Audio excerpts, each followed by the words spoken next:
Well, this is it. The Cleveland Trencher. Yes, to be more specific, this is a Cleveland Trencher Model 75, and my dad parked it right here back in 1977. It's been sitting for nearly 50 years, but that's exactly the challenge I've set for myself, to bring this vintage bucket wheel trencher back to life. More than just an old machine, it's a treasured family heirloom with a story worth preserving. Getting this trencher to a workable state was no easy task. The engine hadn't turned over in decades, the hydraulics were questionable, and everything was caked in rust and grime. I had to carefully clear the area, inspect every visible component, and figure out where to even begin. Once I finally got proper access to the machine, the first thing I had to do was clean it.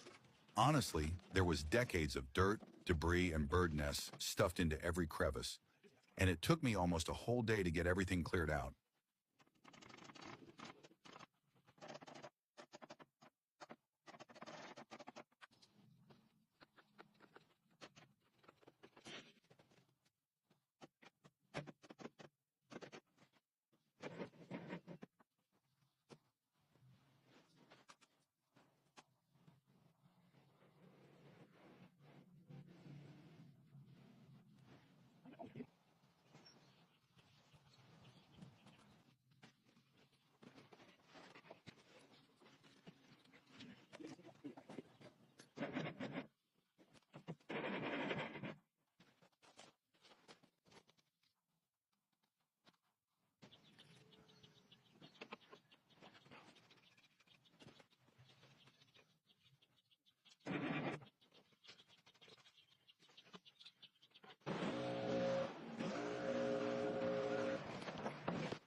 After numerous attempts to start the engine, I was close to tears.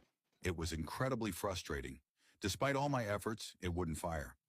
That's when I realized the issue was with the electrical system and some seized components in the starter circuit. So I took apart the starter and inspected it.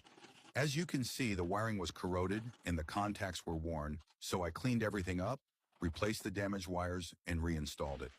I also swapped out the old batteries for fresh, larger ones to ensure there was enough power to crank that big diesel.